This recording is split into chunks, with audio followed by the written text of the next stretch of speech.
people just got back with me. He's really busy, so we're gonna have to be proactive about this. What's that mean? It means I got his address. Really? Hey, well, you know, this isn't gonna be like Data. We're gonna need some help. Somebody with big hands.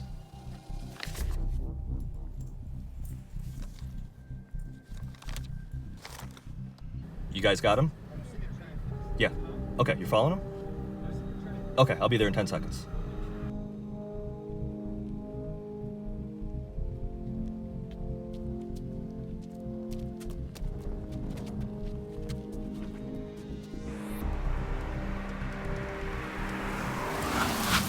Hurry up! Pop the trunk! What's going on? What are you doing? Oh, come on! Bitch. Dude, did you put weight on? I don't know. Come on. Get across. Do they have to hit every bump? What the hell's over my head? Bishop? Well, he's alive. Yeah, and I think he did gain some weight. I think I put my back out. Sean, pull the hood. What are you assholes doing? Dude, it's Houts, not Howdy. Hauty? What's the difference? Listen, I read Deep State and Dark Spiral down. There's a difference. Today in the Crew Reviews, I am joined with my co-hosts, Sean Cameron, Chris Albanese, and Eric Bishop, as we welcome Chris Hauty. Chris is no stranger to the entertainment industry. As a Hollywood screenwriter, he is credited with numerous films.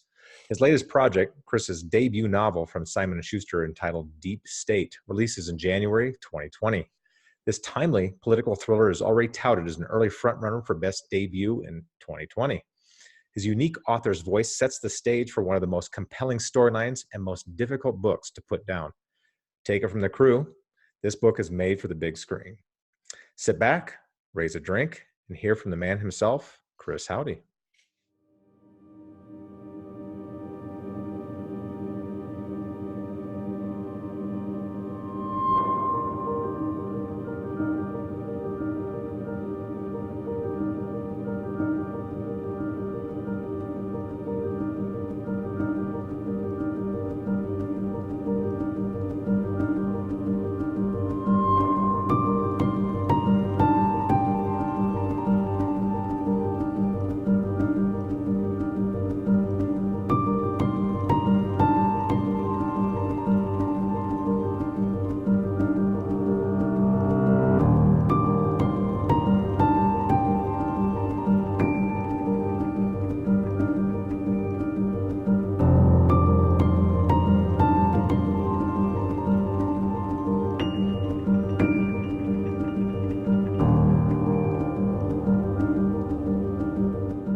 Hey, we want to welcome Chris Hauty to the show. How are you today, kind sir? I'm doing excellent, thanks. Nice. Welcome. Mm-hmm. Sorry not to join you with the stronger stuff, but it's still relatively early here. Yeah. Well, this makes this more interesting. So, The home of the homeless, Venezuela.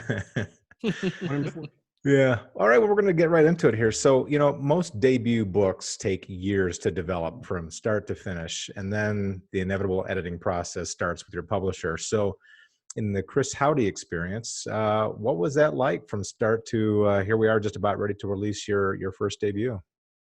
Well, it's probably going to be a slightly annoying story to hear because it was relatively, if not completely painless, and I think very, very quick. I started writing the book in May of 2018 and gave it to my film agent because I didn't have a literary agent, and he's been with me for we've been together 35 years. Wow. He lasted longer than my marriage, and and anyway, so he's like a mother. He really loves what I do. Yeah. And when I gave him that manuscript for Deep State, he said that, and I've written 35 screenplays at least. He said this was his favorite thing that I'd ever written. Wow. He was just blown away by it. And so we didn't know really what to do with it, except he had dealt with a couple literary agents in New York in his capacity as a film agent. And so he called the one guy he knew, and that guy liked the book a lot, but it wasn't really in his genre. Yeah. And so he recommended about 5 other agents, and Jordan contacted 2 of them. And within a week, I was signed by Anne Rittenberg, and she wanted to make an exclusive submission to Emily Bessler at Atria and Simon Schuster, and Anne said if Emily didn't respond or passed inside of a week, we would go out wider. And Emily took it off the market the following Monday. So it was lightning fast and pain-free. And the editing process after Emily got her hands on it was shockingly gentle compared to what I had experienced as a screenwriter. I kept on telling my screenwriting friends and friends out here in LA, I can't believe it. I mean, it was just such a, it was a relatively light edit compared to what I had experienced as a screenwriter. You know why that story is okay with us? Because you've written 35 screenplays. Yeah. You've been some 22-year-old snot-nosed kid that said, the first thing I ever wrote, and it sold in 2 days. Yeah, it didn't exactly happen overnight. That's for sure. But it's been a really, really positive experience. From writing the manuscript was such a lot more fun than it wasn't a matter of being more fun. It was just such a liberating experience from the limitations and constrictions of writing a screenplay, which is very, very formulaic. So the writing of it was this kind of liberating experience. And then I got the kind of affirmation that any professional writer would crave to have. And then, after that fact, doing things like this and meeting other authors, whether over social media or in person at events, and interacting with readers and fans, people who have read the book or want to read the book, all of it is a 180 degree. Is that the right number of degrees? Yes. The opposite. Yeah. It's the opposite of. It's the opposite of my experience as a screenwriter, which wasn't. I mean, come on, it wasn't like I wasn't toiling in the diamond mines, but and I did. I did some good work, but this has been a real fun experience. Yeah. So about 1.5 years then, right? Yeah, about 1.5 years. Yeah. So Chris, whether it's the 35 screenplays or novels, you're a writer in like every sense of the word. But Deep State is your official first novel. Were there any other attempts at that medium before? And what was the compelling force that pulled you away from Hollywood to actually write it? Well, that was it was the first writing I had done in 35 years that was not in a screenplay format. I had started out in high school writing poetry, got heavily influenced by Charles Bukowski during college, and so I was writing Bukowski-like poems in college. Moved to New York after college and heavily influenced by Sam Shepard, so bringing that model into the mix, and then started writing screenplays 35 years ago. I hadn't written prose. I think I wrote a couple short stories in high school. So I really had no idea what I was doing, except, you know, I'm a reader, and I had the impulse to want to bring what I had learned as a screenwriter into writing prose, because I think I'm good at it. And I think it could create something somewhat new, somewhat fresh in terms of the thriller genre. And happily, it seems to have, at least initially, worked out. Yeah, mission accomplished. You succeeded. So your novel has more than the average novel share of twists and reversals, and I know that I was surprised a number of times, and as many books as I read, I feel like I'm pretty good at ferreting out those twists, but I got caught off guard several times. Was David Brown, was the rest of the team at Atria Books, and Emily Bessler, were you guys afraid of spoilers? How afraid of spoilers were you during this process? Well, somewhat, but I think there was one review in Goodreads that was the only one that I caught that I felt like this person is revealing too much. People are super cool, you know? I mean, it's kind of amazing. You wouldn't think that by reading Twitter or driving in LA, but people are really pretty cool. And so they've been very respectful. I mean, there's like, I don't know, 60 or so reviews so far, another 60 reviews on Goodreads, 15 on Amazon. And I mean, just one kind of slight reveal that I would have preferred not being made. It's always a concern. I mean, in Hollywood, it's a huge concern in the movie business. It would certainly affect the read, I think. So, you know, I hope people continue to be cool, but it's not something I can really do anything about. Sure. So, So far, I think people are like, the word I would use is protective. Like I know, like when I read it, I just like, oh, I can't wait for other people to read it, but I can't say anything, and I read it so we can talk about it, you know. I was like, and I've sensed that with a lot of different people. So I'm glad that they're being cool as well. It'd be kind of like going to see The Sixth Sense and knowing the ending. Change that movie drastic. Yeah. Chris actually started it before me, and there was a couple times he was like, dude, where are you? Have you got to this part yet? And I was like, no, I'm not there yet. So it was just, you did a fantastic job. What I want to ask you was, is there like did you find that you're having to almost like blur the lines between fact and fiction? Because there's I don't know what the percentage is, obviously, but there's a significant portion of the population that believes there really is a deep state going on in the government. So how did you blur those lines between maybe what's really going on and what people perceive of what's going on in the story that you're telling?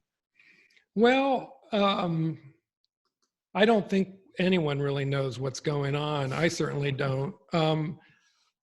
I just am continually fascinated by what's going on. I mean, it's both terrifying and endlessly fascinating. Reading the news in the last 3 or 4 years. So I just feel like a kid in the toy store that I can pull these things off the shelf and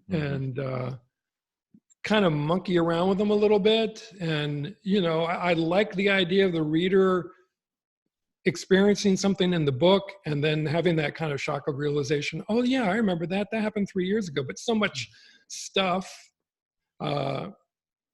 is happening these days that we can forget. Like, oh yeah, remember the time those, you know, crazy Turco bodyguards went across the street in DC and like pounded on those protesters? Yeah, that was crazy. But then to like find it in a book and sort of tweaked a bit and turned and polished up and made to serve the uses of my narrative, I find it entertaining, you know. I'm my first reader, so I'm writing to entertain myself, and Very good. Yeah. Yeah. So trying not to reveal, people talk about in the industry, the author's voice all the time. And so yours was unique to me, and I think the rest of the guys, compared to almost all the other novelists that are out there. And so trying not to reveal parts of the story here, it is really unique. And so was that an extension of just your career as a screenwriter and the way you presented the storyline, or was that a conscious decision how you wrote this particular book? Well, I think I gave away I revealed myself earlier when I said I literally didn't know what I was doing. No rules. I mean, it's good. It's true. Yeah.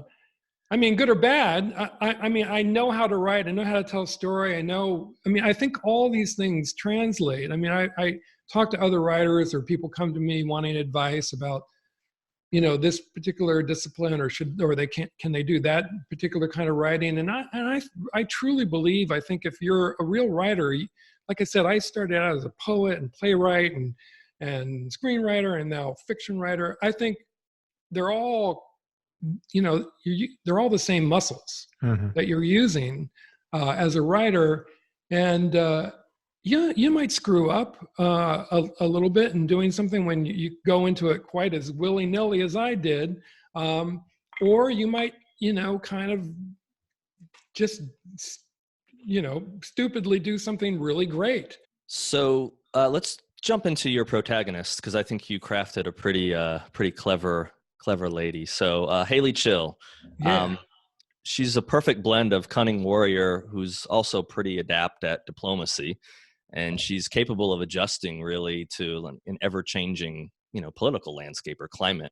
Can you tell us about how you created her? What was the catalyst? Maybe what was your inspiration? The inspiration was a movie, unsurprisingly, and Winter's Bone.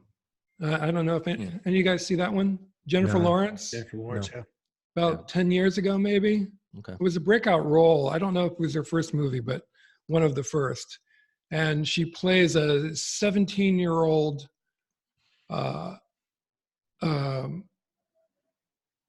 young woman who is growing up in near poverty in Appalachia in West Virginia.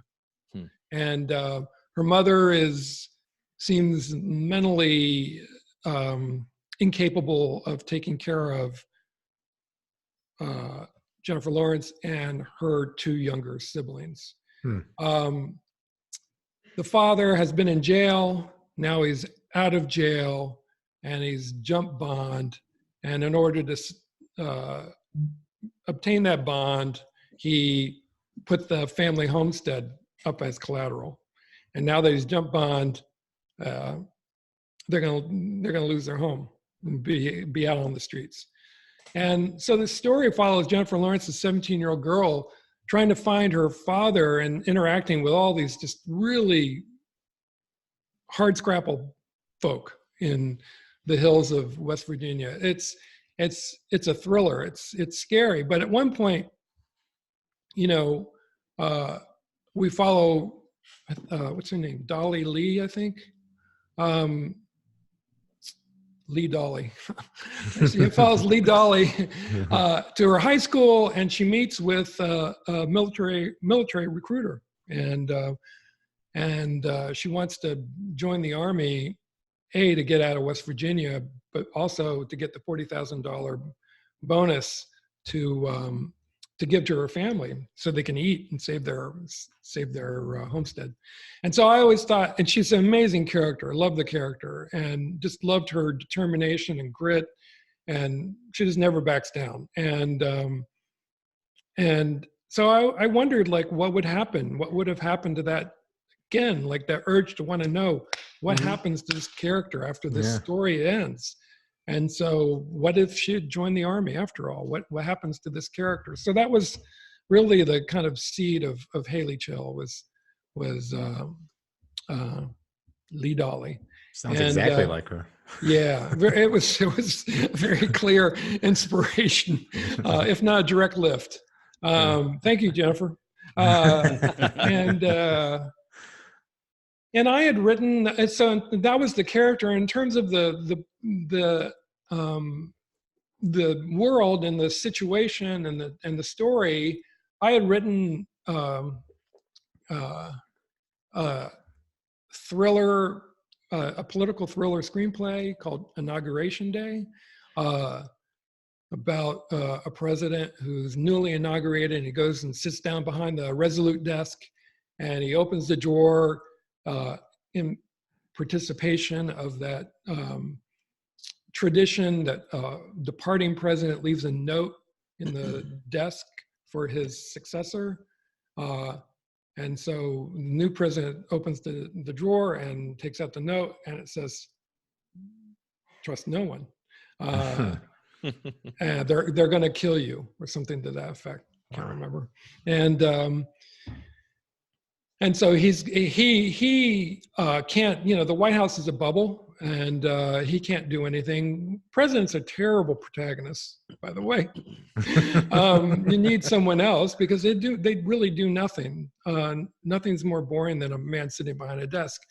So the protagonist of this script was a Secret Service agent, and and a male Secret Service agent, and he's the one. They have I think there was a military. This is a script of number like probably 15 scripts ago, but there was a military history in both the president and the Secret Service guy's life, and so that was the president decides that he must trust someone in order to find out who's going to try and kill him or something, and so it's the Secret Service guy who we follow that goes out and tries to solve this plot. That script came out really good.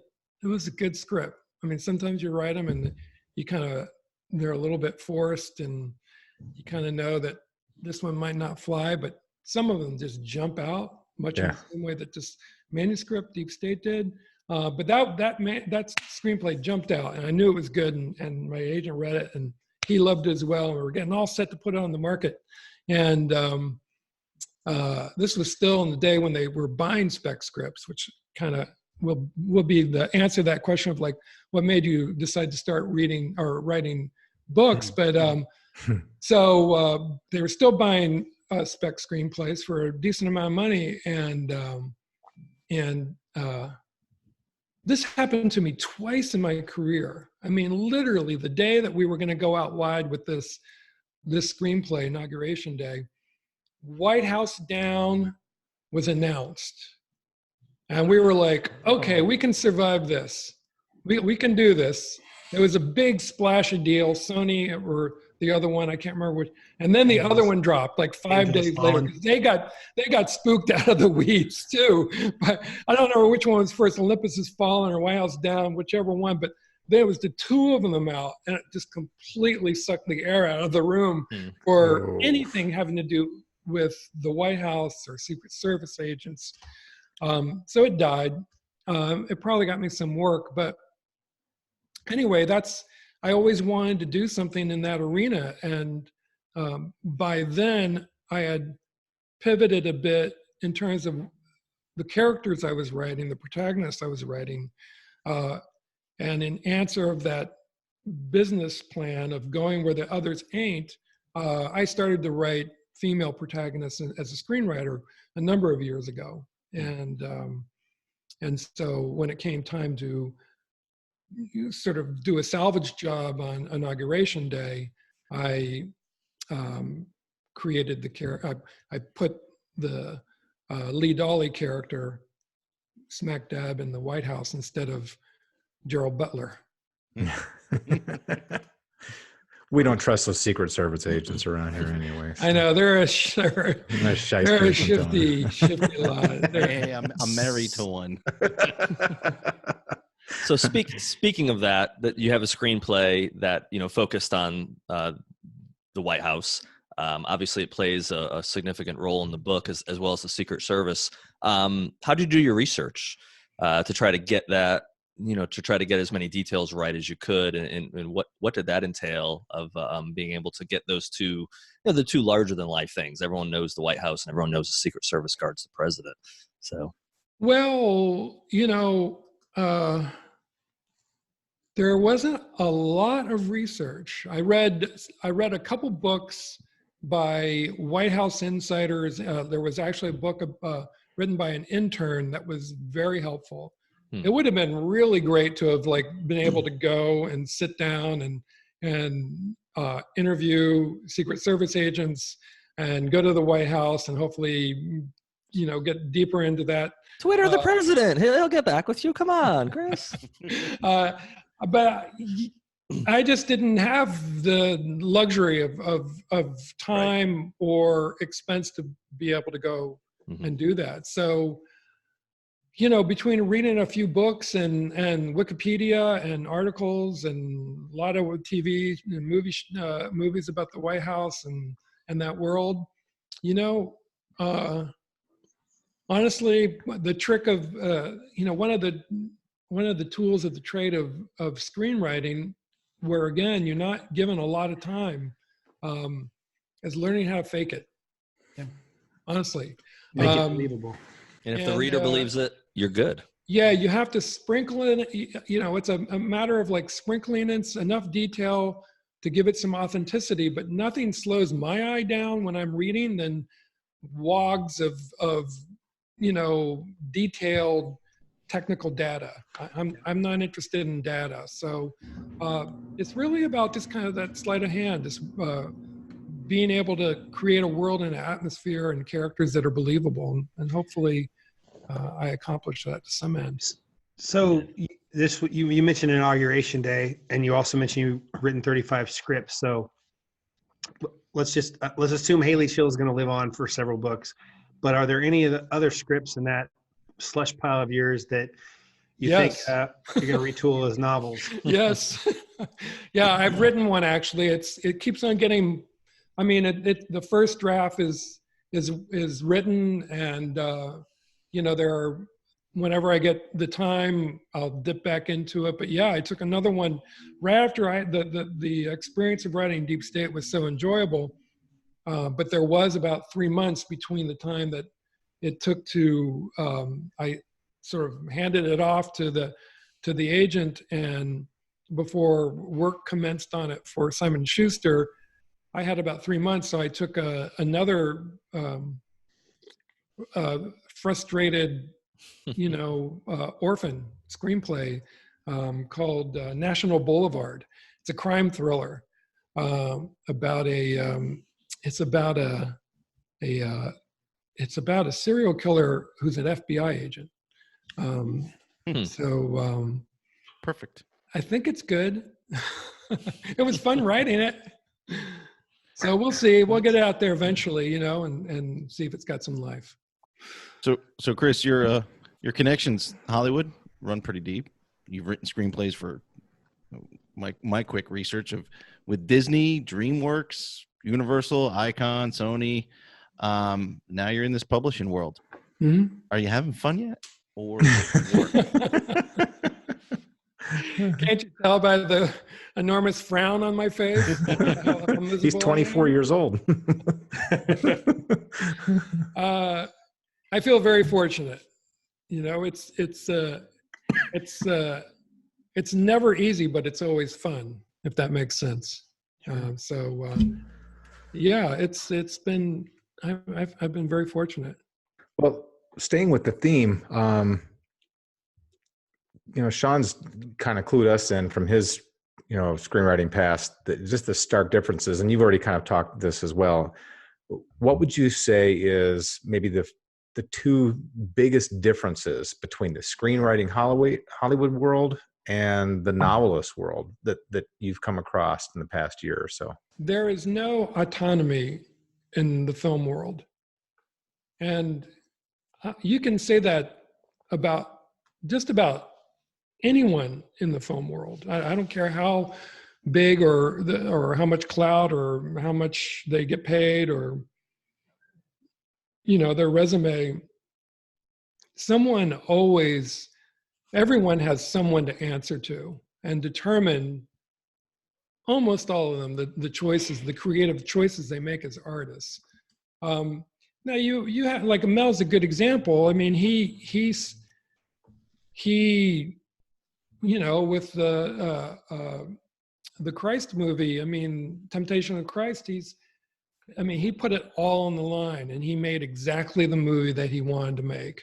That's very rare. And even after that experience and the amount of money he made from that film and the accolades he received, he was never going to do that again. He refused to do that again, and he got badly burned on the what was it? Fantastic indigenous Indian Central, movie. yeah. But, right. But not Apocalypto. Apocalypto, yeah. With the Mayans. Oops, sorry guys. Even a guy like that, you know, you're constantly having to go hat in hand or get approvals or you know, what do they call when they review the movies? The customers review the movies, the scorecards. I mean, it's all, Tomatoes. yeah, it's all like you're just constantly bombarded with compromise. Mm-hmm. There, at least in my very brief experience as a fiction writer, no one's asked me to compromise anything. I mean, not once. It's fantastic.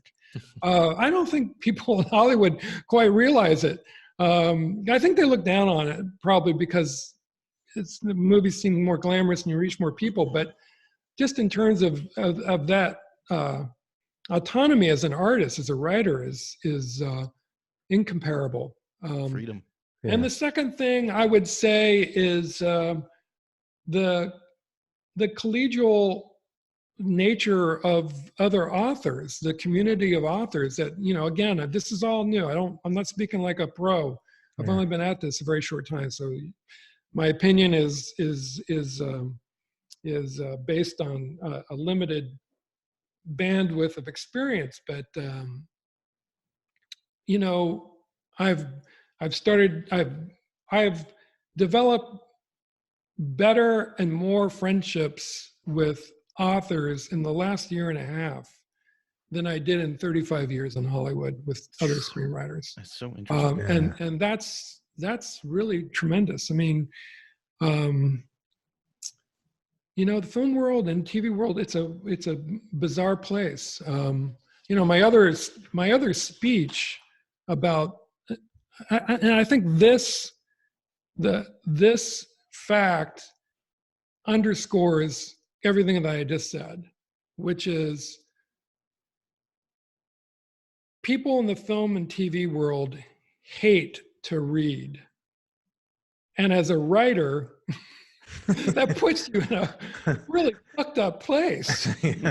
How do you even get job done? You know, so, well, you get the job done by you really have, I mean, in one way, it's really great that it trained me to write in a very impactful, dynamic, clean way, because if you bore them or let their attention go for just a second, it's gone forever. So, I mean, that's a blessing and a curse, but I really enjoy, this is really fun being around people who like to read.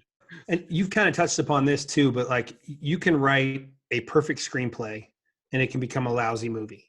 And you can write a meh screenplay and it can become a very good movie in the hands of a good director and great actors because it's such a collaborative medium. So now that you're removed from that process, how has that affected the way you approach your writing? Or has it affected the way you approach your writing, knowing that you're the director, you're the cinematographer, you're everything? Very happy. I've been doing it a long time. I'm very thankful for a good editor. You know, Emily Bessler is my backstop, so I can take some risks and potentially do some silly or stupid things, and she'll catch them and write in a little margin, this is silly and stupid, and then I'll take it out. But after 3 decades, I feel like, I have the capability of, with an assist of a good editor, to entertain the readers of my stories. I think the four of us, we've already talked about this before we even chatted with you here, that we all see Haley as being on the big screen. We really see this book as a real movie. Was there a time, or was it a conscious thought writing her as somebody that would be on the screen when writing the novel, or is that just a byproduct of 30 plus years in the industry? Well, no, I think, look, if I could not have predicted this, all this happening when I first sat down in May 2018. I couldn't have predicted this kind of affirmation. And so probably when I first started writing, I still felt like very much a creature of Hollywood. I wasn't, if you've seen my website, I call myself a refugee from Hollywood. I wasn't quite a refugee yet. I was still indoctrinated. A hopeful one. So yeah, hopeful one. This is a long roundabout way of saying, like, yeah, probably in the back of my mind, I thought, like, yeah, I'm going to write this, and hopefully I'm going to get it optioned, and then we can sell it to the movies, because that's the only way that you can get anything done in film and TV is by pre-existing IP, intellectual property. So, and I have a producer friend. That's exactly how he gets stuff done. He finds weird little stories in these weird esoteric journals.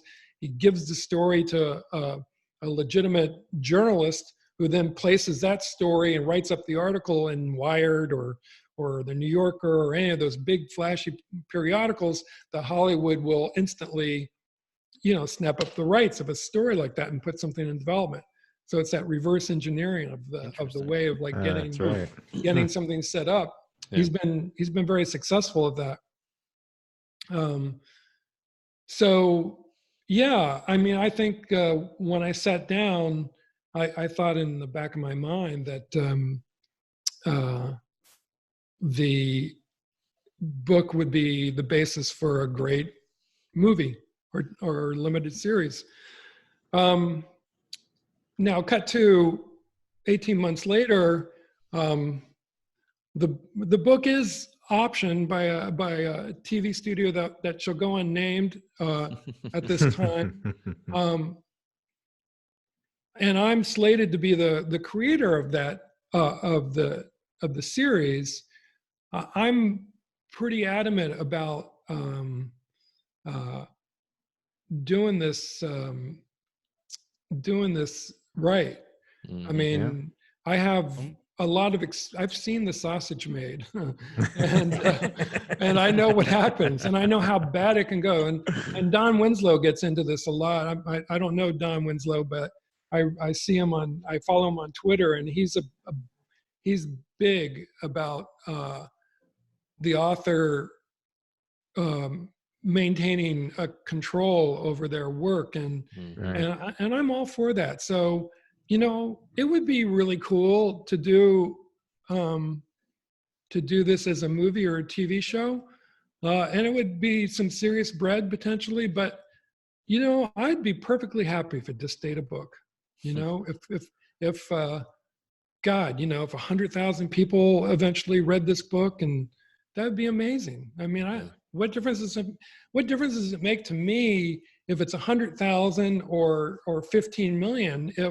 If the 100,000 is getting exactly what I intended, without a lot of studio interference and directorial interference and actor interference and all that stuff. I mean, freedom. Getting away from Hollywood, going back to writing, but. You this is your first book, so this is your experience. If you talk to someone that's maybe started publishing before the digital age and all that, their experience is so different. You're coming in now and you're having to basically be a tireless self-promoter. You're talking to us, you're on social media. That's how we've interacted with you as well. Did that come easy for you to be able to jump into the social media, and how have you had to adjust to, getting Deep State out in the public for everyone? How's that been for you with your background? Well, it's all new to me. I wasn't a big social media guy, and wasn't, you're never asked to do any kind of promotion, marketing, or publicity, just a little teeny bit if the movie gets made. Really, it's almost laughable. Write the damn script and go away. They really don't care. But so I had no experience at it. It's a little bit, look, it's great. It's nothing to complain about, certainly. I've enjoyed meeting you guys and other people on social media. It's taken me a little while to kind of get it up and going. I can't possibly I think you have to kind of focus a little bit, like, like I'm 60% Twitter and 30% Instagram and 10% Facebook. I don't know how anyone can kind of like keep the whole damn thing going unless they have help, which I suspect some guys might have some help there. Yeah, for sure. But it's great because I got the rock in the backyard where I used to hide under the whole time I was a screenwriter. It's great being out here in the daylight. So it's fun. It's a learning process. And I find it a little difficult sometimes. Look, I have the luxury of, since 1993 of this is all I do. I'm just a writer. And even with that big wog of time, I find distractions do distract from my work. And I don't get, I'm very driven, and I'm relatively efficient. I really pump out books. I've written 3 manuscripts in the last year and a half. So I like to get the pages done and then like work through the edit. And so doing all this, answering Twitter and all that stuff can detract. So that's the only complaint. I haven't developed a discipline. I think some guys might go, okay, I'm only going to do any social media between 8 and 9 a.m. And then it's like, I'm not doing it anymore. And I can't, I always, I'm doing like, how many likes? That son of a bitch. It's I can't divorce myself from the internet because I do so much on the fly, research stuff. Yeah. I mean, I was like rewriting a scene that takes place in a gas compressor station. It was like, well, how the hell does a gas station, natural gas compressor station really work? What's the gear? So I can make it seem like I know what I'm talking about. Yeah. And, boom, on the internet, find out turbines, those pipes, that transformer, and then boom, off again. So, but then in between, like you're on the internet and you're like, I wonder what's going on Twitter. So it's really just that distraction. What stupid things are the guys saying on the crew reviews today? Mostly crap. Mostly stupid. So Chris, Haley Chill, what's going on? What's next? What can we expect for her? You can tell us. Well, I don't know. I mean, you guys know better than me. What's the typical, the book hasn't been released yet. How much can I talk about that? Everything. Well, you can tell us. You want to ask Emily that question, no one's not listening. us, 'cause we'll tell you. No one's going to watch this show. You can just tell us. Just start reading chapter 1 for us. Trust no one. ... Well, it's obviously Haley Chill. I pick up the story pretty much right where. I mean, it's not like she walks out the door at the end of Deep State and it's her first glimpse of sunshine at the beginning of book 2, but pretty close. And so, the book Deep State ends, as you well know, in a fairly dramatic fashion. Right. And that story definitely continues into the second book. Well, we are going That there is the now. end of our regular question round. And as Mr. Hauty mentioned, we are onto the lightning round, which is a whole nother ball of wax. Let's Fun have some stuff. fun. All right. Well, This I have is- one for each of you. So do you want me to hit all? I love this. This is new Want time. me to hit you each as you ask me yours? Or? So Yeah, what sure. we'll do is we'll do individually our 5, and then your retort question back to that person before we skip Okay. ahead to the next person. Okay. All right. Fi- So each of you get 5 questions. we give Yes. 5. Wow. And as we've said before, there is little thought into these questions, so we require little thought into your answer. All right. It's a stream of conscious discussion here. It's like a right. Rorschach test. Yes, exactly yes. right. This could be telling for your future Yeah. fans. I'll be committed by my children after this. All right. My first one. You can only choose one. You can go on a canyon run with 1950s Marlon Brando or current day Keanu Reeves. Keanu Reeves. Okay. Yeah. I kind of would do that too, actually. Yeah, The bikes would be a lot he's better like- this time around. He's just the coolest guy on the He planet. is a freak. I would hazard that Brando was. I mean, I love Brando to watch him, but I bet he was just not a fun guy in person. I agree. We're going to back you up on that one. All right. Number 2, and you may have just answered it. Who is the nicest Hollywood personality That you have met. that you've met? Tom Hanks. We heard that before from someone else that you might. He's or the might not nicest know. man in Hollywood. Yeah. Dale Dye said the same. Dale thing. Dye said They'll the same die, thing. right. All right. Money is no object. What single motorcycle do you purchase? One of Archer, one of Keanu Reeves' bikes, Archer bike. Either that or like a really cool custom bike. You know, fly to England and go to one of the custom guys out over there and Yeah. buy a bike. No historical significant piece of machinery? Mm, Nope. no, Okay. no. All right. You're racing in the Dakar Rally. What lucky charm do you bring to ensure that you finish the race? Picture of my 2 boys. Yeah. Or a copy of Deep State. Or a Or a copy. copy with a photograph of my boys with stuck in a copy of the. Yeah. Yeah. The bookmark. All right. Deep Chris's State cat. hits the big screen. Can I be in your entourage?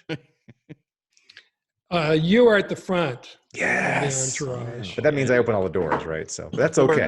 No. Or someone You could be shooting like, what was the name of the character who was the right hand man in Entourage? Yeah. What, What was his name? Sean, who Look it was up. that guy? I can't remember.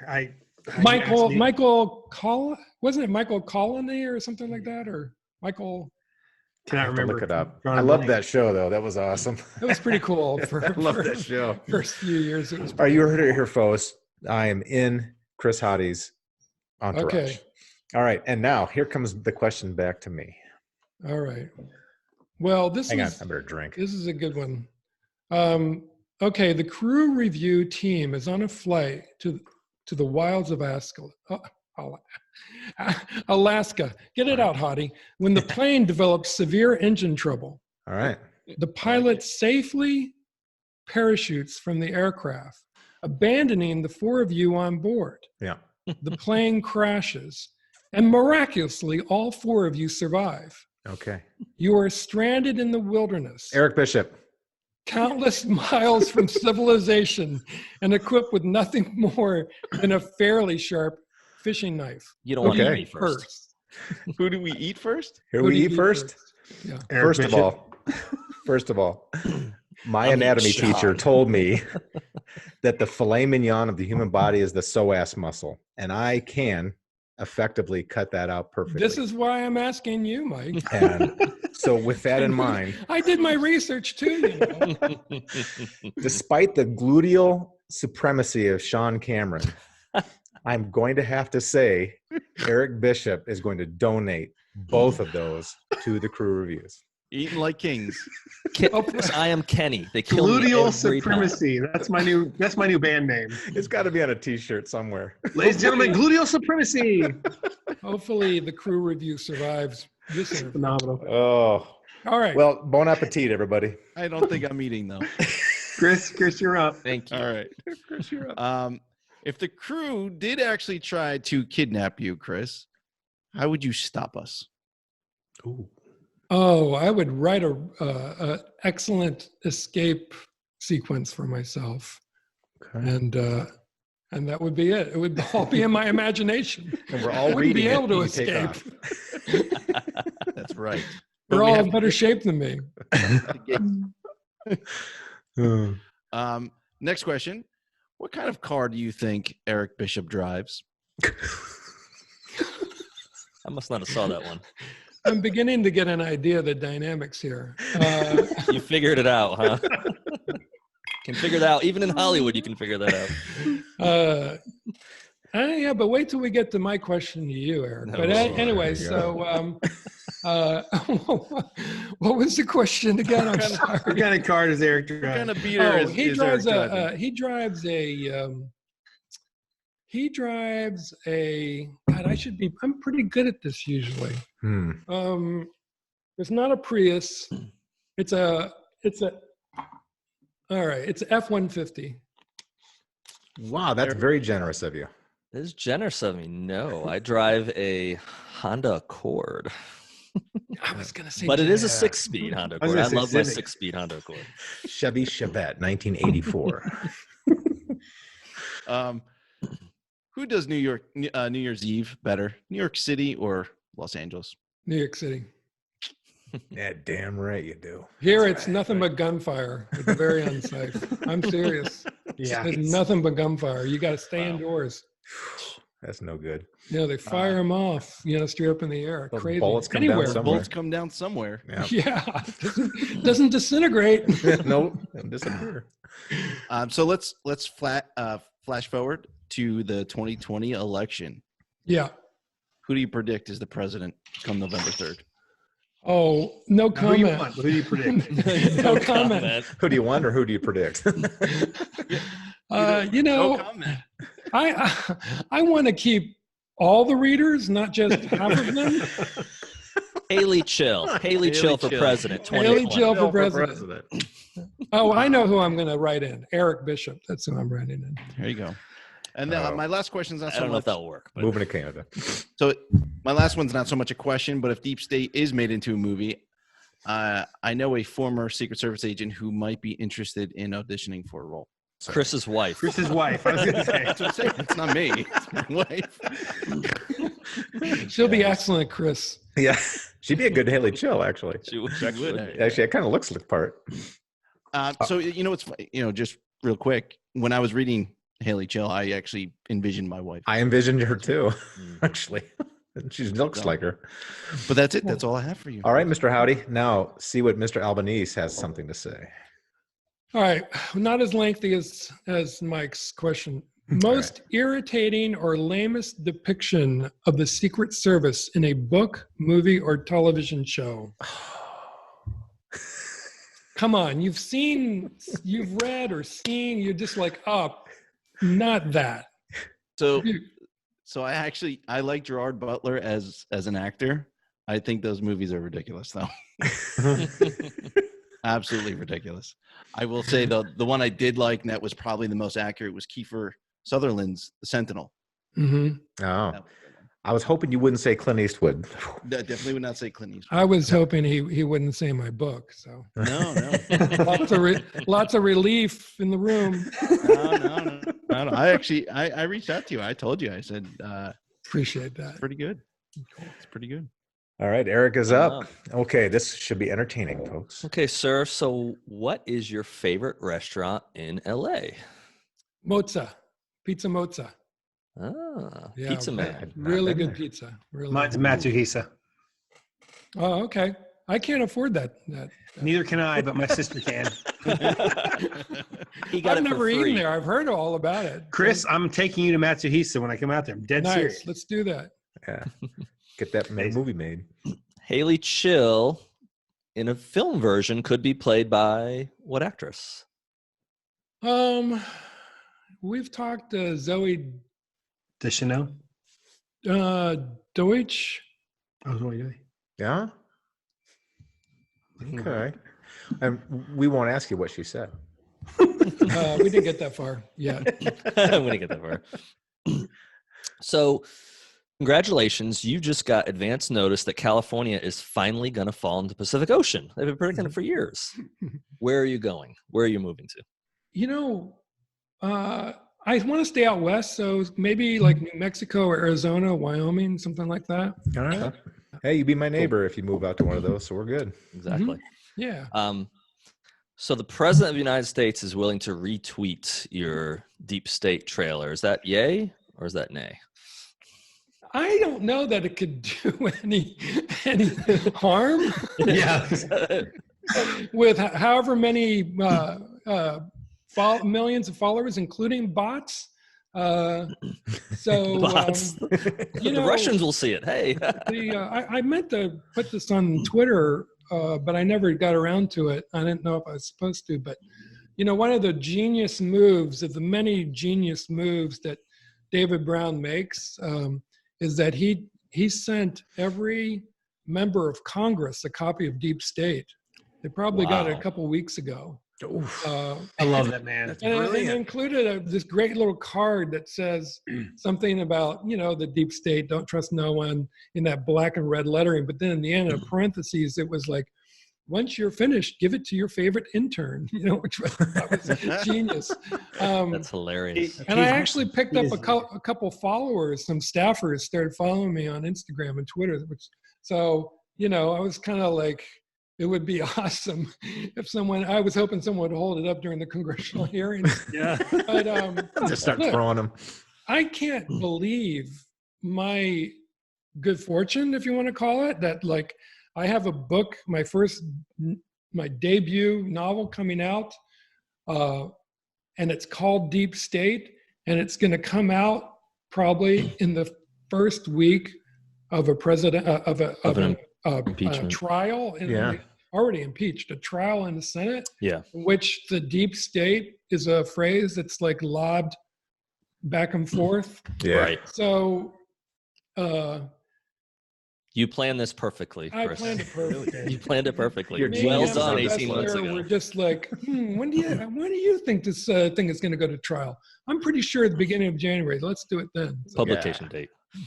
So my final question, if you're not aware, Mike calls himself Hollywood Houts. So Hollywood Mike. Come on, get it right. Mike call himself that, or do we call him that? Well, he's been called it since 1995. Numerous places. Numerous places. So what classic movie part would he be just perfect for? Yikes. I know, that's a tough one, huh? I got one. No, Chris knows. The GIMP doesn't count.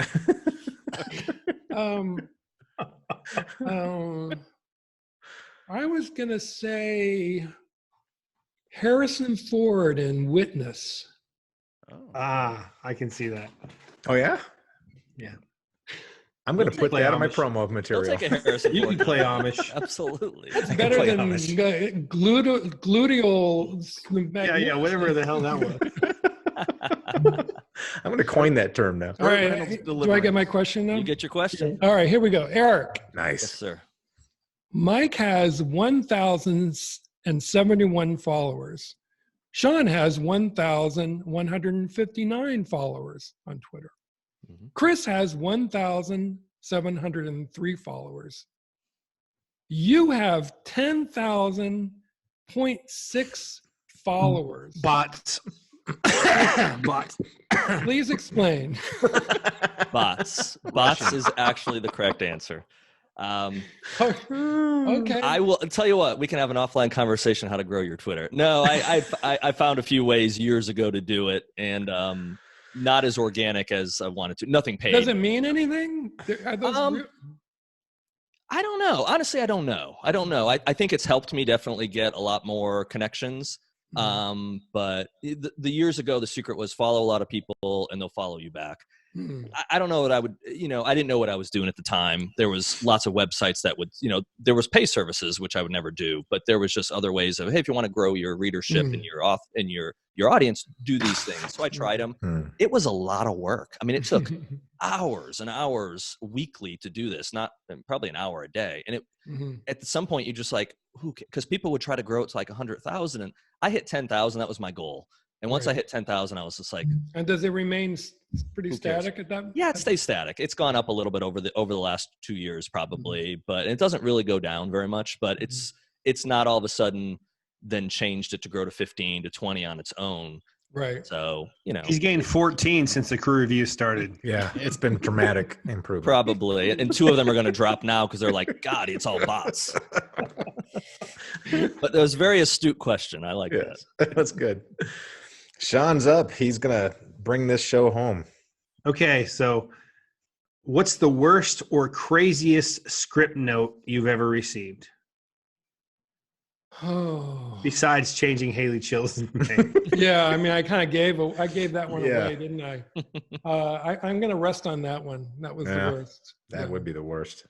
Yeah, I'm sure somewhere back there though you got something crazy. I want to one day I'll hear that story. What conspiracy theory does Chris Hauty either subscribe to or at least allow that is possible? Oddly, I really don't have much stomach for conspiracy theories. They're so wacky and crazed. Like I know a guy who he's a doctor, smart guy. It's not always the case. Doesn't believe we walked on the moon. I think is dead set that the moon landing was made up. So it's not. No, Dr. House, it's not. Yes, exactly. No, Hollywood. It was real. There's so many conspiracy theories about about JFK. Ooh, and I do believe that was, that might have been a domestic job. Mm-hmm. I think that there's a strong possibility for that one in conjunction with the mob.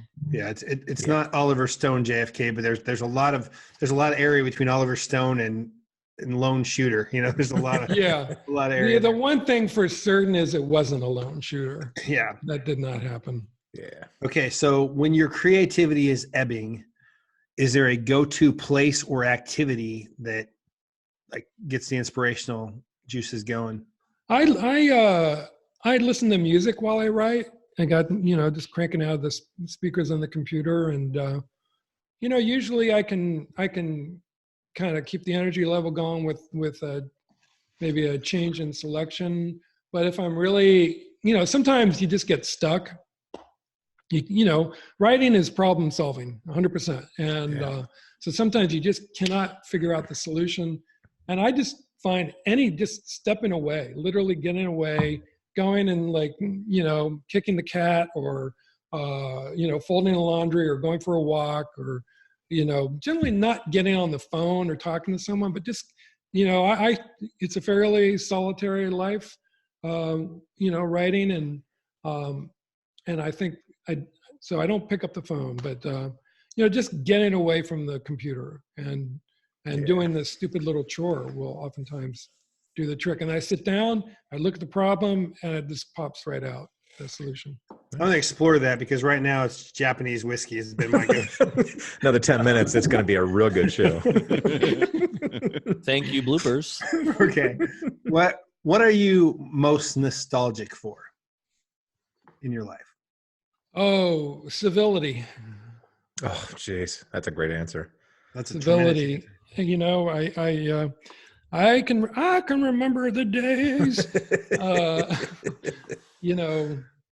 cross the aisle, and people making deals and things getting done because people could agree in politics and also, outside Washington, just in the world at large. It's, I'm nostalgic for, look, let's be real about it.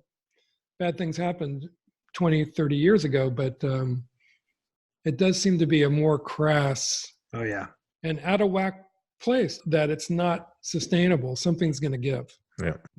Deep State, I'm always trying to bring it back to the book, guys. Mr. Promotion here. You know, Deep State is you know, there are no political axes to be right. You know, Political thriller with no politics. It's got politics, but it's not partisan. Right. Accusatory. Yeah. Thank you. Can we all get a copy up? I mean, yeah. Hold on. Wait. Hold on. We have ours. Where the hell did the writer go? He's like, do I have a copy of it somewhere in the house? I would, like, right now, see that white wall? That would be wallpapered in Deep State. So David sent Congress a copy of the book, but he didn't send it to Chris. Yeah. What in the world? So, Chris, my last question, and perhaps the most telling about who you are. Most poignant one ever. How many chickens would it take to kill a rhinoceros? Oh, one. Ooh, that's one motivated chicken. Yeah, if it jumped in the rhino's throat and lodged itself in there, it could choke it. Damn. Internet research, people. See what happens. I'm going to have to think about that. My Is there a right answer to that? I'm kind of curious. Fantastic. That's a great answer. I did not expect a correct answer. Okay, this one is. I feel this one of my question is this. Sorry, Sean. It didn't have quite the zing of the other ones, but anyway, I'll give him a best shot. You come home, not a bad start, and your wife tells you that you had 2 phone calls, one from Clint Eastwood and one from Steven Spielberg. Whose call do you return first? Oh, did you turn that one around? I'm calling Clint Eastwood for a couple of reasons. One, he terrifies me. No, actually, one, because I think he's actually the best director working right now. I don't always connect with his films as much as I do some other people, but as far as just as great as Spielberg is as an overall filmmaker, I think Eastwood's just damn good director. I think he's the best director there is right now. There's very few. Best is tough to say. There's a lot of great directors, but I think he's consistently at the top of his game. I bet he could tell some pretty good stories too. Yes. And we just lost Spielberg on our interview in January. Thank you very much. I thought he was going to say because Clint was older and Yeah, he but has hey, much time. But you got Clint. If you get Clint on here, That's that'd right. If Spielberg will allow me to write the sequel to Goonies, which is my dream project, then I'm in. Then he's the man on it. If that's what he's calling about, then I'm taking that call. Well, you survived the lightning round, Mr. Hauty. And we survived too. Well, Yes, and we survived. As I say, we survived the first guest job here. Turn on its nose. So, hey, congratulations on Deep State. We all loved it. I am predicting that will be debut of the year for 2020. And we cannot wait to see it in another medium. And we'll eagerly await that to happen. David, stop giving it away. Make people buy it. I have one request of you guys. Yes. That if you incorporate, credit where credit is due, in this litigious world of ours, if you incorporate the author directed lightning round questions as a regular feature of the Crew Review podcast, the Hauty round. All right. That's it. Done. Absolutely. It's done. Absolutely. And then if you ever start making your own beer, the Crew Brew, that's another good idea I had. Jeez. Right? The Crew We're gonna have to hire this guy or something like that. You're like 20% of our income already. We haven't made anything. You're like the what the hell now. You're like you guys need some. You guys need some merchandise, but like start out with some home brew and. Okay, some illegal whiskey or something like that. Yeah, I like that idea. Crew Brew. I had a lot of fun, guys. Thanks for having me. Thank you so much. It was great, a pleasure Chris. And anytime Chris. you need to come on to promote something, you just let us know. Yep. We'll do. Absolutely. Cheers. Brother. Cheers. Chris. Bye. So long.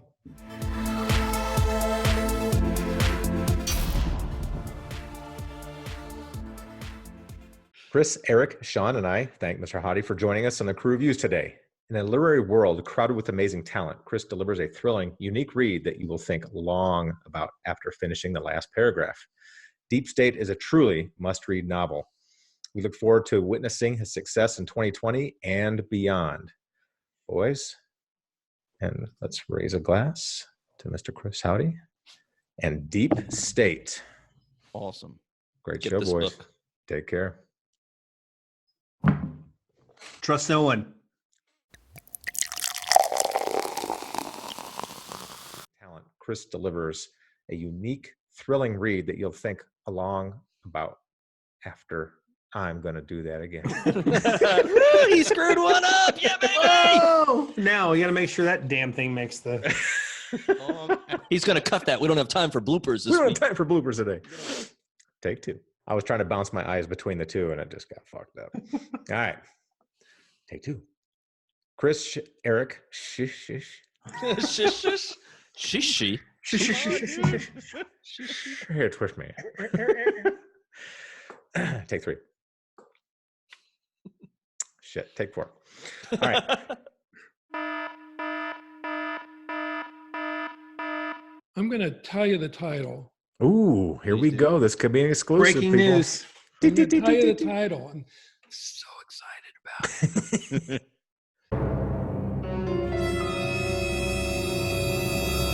Nice. That's really good. That's really good. That's an excellent title.